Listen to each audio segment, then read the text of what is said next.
দেশ এখন চলছে নির্বাচনী ট্রেনে, তাই আগামী জাতীয় সংসদ নির্বাচনকে সামনে রেখে একক প্রার্থী তালিকা ঘোষণা করেছে বিএনপি। আজ সন্ধ্যায় গুলশানে চেয়ারপারসনের কার্যালয়ে দলের মহাসচিব মির্জা ফখরুল ইসলাম আলমগীর আনুষ্ঠানিকভাবে এই তালিকা প্রকাশ করেন।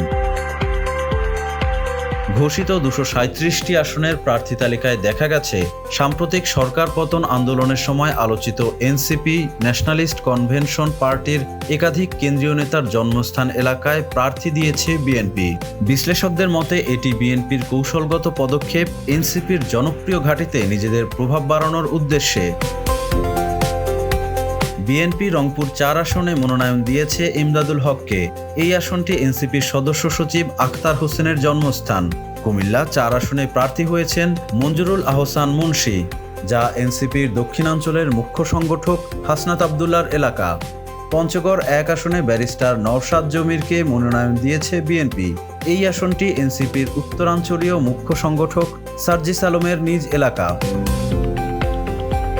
একইভাবে নোয়াখালী 6 আসনে বিএনপির প্রার্থী মাহমুদুর রহমান শামীম, যা এনসিপির সিনিয়র যুগ্ম মুখ্য সংগঠক আব্দুল হান্নান মাসউদের জন্মস্থান।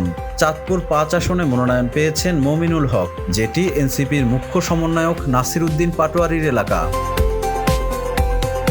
রাজনৈতিক পর্যবেক্ষকরা বলছেন, এনসিপির আলোচিত নেতাদের প্রভাব বলয়কে ঘিরে বিএনপির এই প্রার্থী বাছাই আসন্ন নির্বাচনে নতুন সমীকরণ তৈরি করতে পারে।